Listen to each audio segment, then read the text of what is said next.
Assalamualaikum warahmatullahi wabarakatuh. Perkenalkan, nama saya Nur Fadila dari kelompok 3 akan mempresentasikan materi tentang motivasi dan kepemimpinan.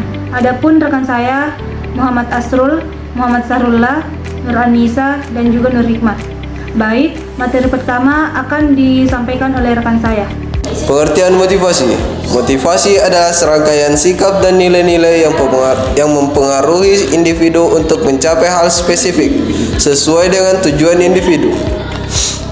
Dorongan tersebut terdiri dari dua komponen, yaitu arah perilaku (kerja untuk mencapai tujuan) dan kekuatan perilaku, seberapa kuat usaha individu dalam bekerja. Sumber-sumber motivasi. Yang pertama, motivasi intrinsik. Motif-motif yang menjadi aktif atau berfungsi tidak perlu dirangsang dari luar karena dalam diri tiap individu terdapat dorongan untuk melakukan sesuatu. Jenis motivasi ini timbul dari dalam diri individu sendiri tanpa ada paksaan orang lain, tetapi atas dasar kemauan sendiri.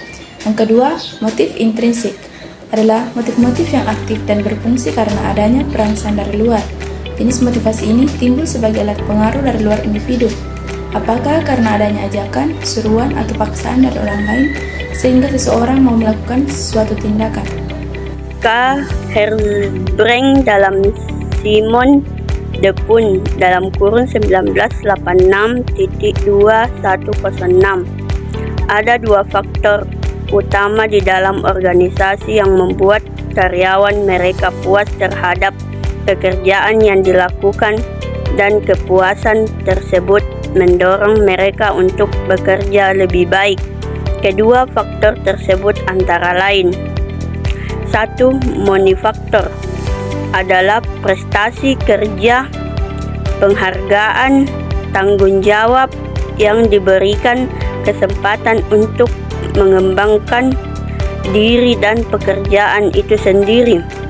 2. Faktor kesehatan kerja merupakan kebijakan dan administrasi perusahaan yang baik, supervisi teknis yang memandai, gaji yang memuaskan, kondisi kerja yang baik, dan keselamatan kerja. Prinsip partisipasi. Masyarakat berperan secara aktif dalam proses atau alur tahapan, program dan pengawasan, mulai dari tahap sosialisasi, perencanaan, dan pelaksanaan.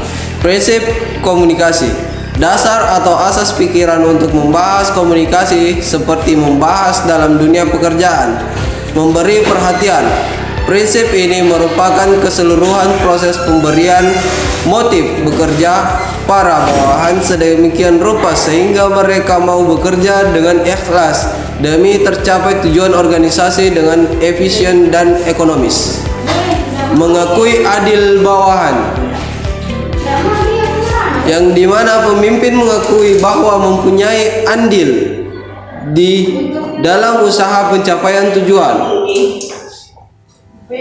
Pendelegasian wewenang, yaitu fokus pada hasil, memberikan kepercayaan, memberi dukungan, memonitor perkembangan, dan memberikan apresiasi kepada karyawan dan kawan-kawan. Teori motivasi Abraham Maslow. Abraham Maslow berpendapat bahwa susunan hierarki kebutuhan itu merupakan organisasi yang mendasari motivasi manusia. Semakin individu mampu memuaskan kebutuhan-kebutuhannya yang relatif lebih tinggi, maka individu itu akan semakin mampu mencapai individualitasnya. Artinya, lebih matang kepribadiannya.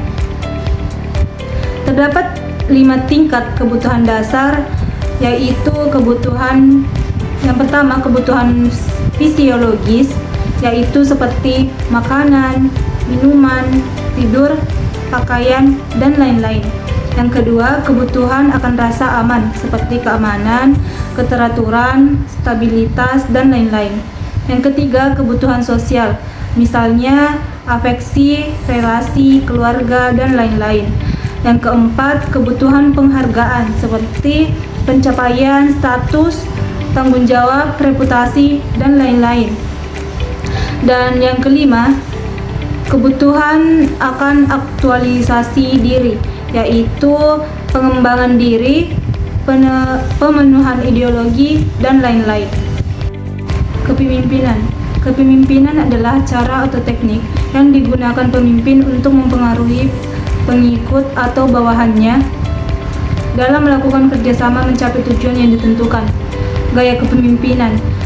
Tipe yang menyatakan bahwa yang dimaksud dengan gaya kepemimpinan ialah cara seorang pemimpin melakukan kegiatannya dalam membimbing, mengarahkan, mempengaruhi, dan mengarahkan para pengikutnya atau bawahannya kepada suatu tujuan tertentu.